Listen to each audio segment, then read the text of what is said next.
Louise Jones. I'm a Quality Assurance Assessor for NEAS, and it's my absolute pleasure to be talking to Heather Thomas from the University of Wollongong today. So Heather, what does leadership mean to you? You ask lots of tricky questions, Rufus. I don't know whether that's really easy to answer or whether it's hard to answer, but leadership is such a complex, diverse space. Obviously, people have done whole PhDs on the topic. But for me, I think it probably just comes down to leadership is having a vision for something and being able to make it happen. And you can exercise leadership on a small scale in your personal life or on a really macro scale, nationally or internationally, I guess. But in the end, it's about making something happen. And how did you yourself become a leader? Oh, I don't know. I can remember saying to my boss a really, really long time ago that I was happy to help out and volunteer with something. And I think it's that willingness to just step a little bit outside your comfort zone, take responsibility for something extra, a little bit over and above, even if it's just changing the toner in the photocopier. Yeah. And I think it's as you take responsibility for what's going on around you that you actually start to exercise leadership in whatever sphere you're in.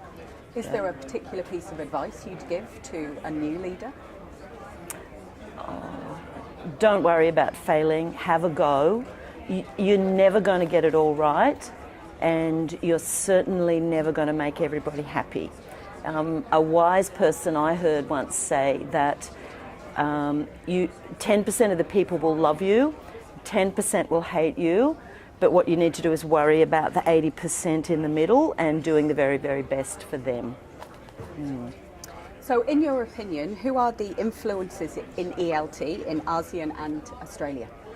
And that's massive, because on one level you can talk about government and government policy, and institutions like NEAS that I'm involved with, like UOW University English Centres, which is very much part of what I do as well, or like larger influences or spheres in the ASEAN region themselves.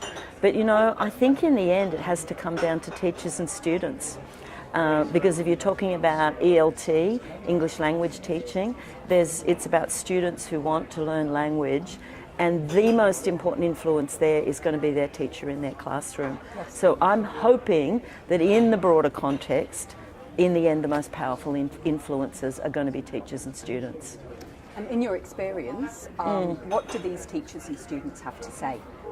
What do they have to say? I think they want us to be responsive to their needs. I think they want us to understand that the world is changing rapidly. They want us to understand that sometimes we can't just have all of these fixed rules in place where we're kind of directing what's happening.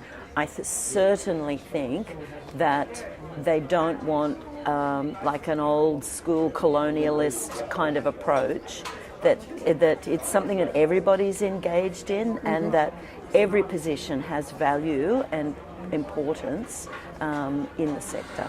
So it's important to be agile and consultative.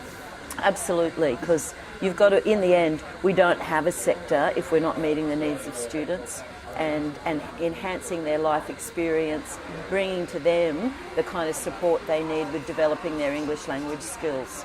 Whether they need that for further study or whether it's for their own influence in business or in their workplace, that's what's needed. Yes. And how can we connect across the region? Look, I think it's something that you've got to make a real commitment to. I can remember, years ago coming to conferences and events where there were lots of people around and feeling like I didn't know anybody who was there. And it felt really difficult to break into conversations, and sometimes it seems like everybody else knows everybody. Yes.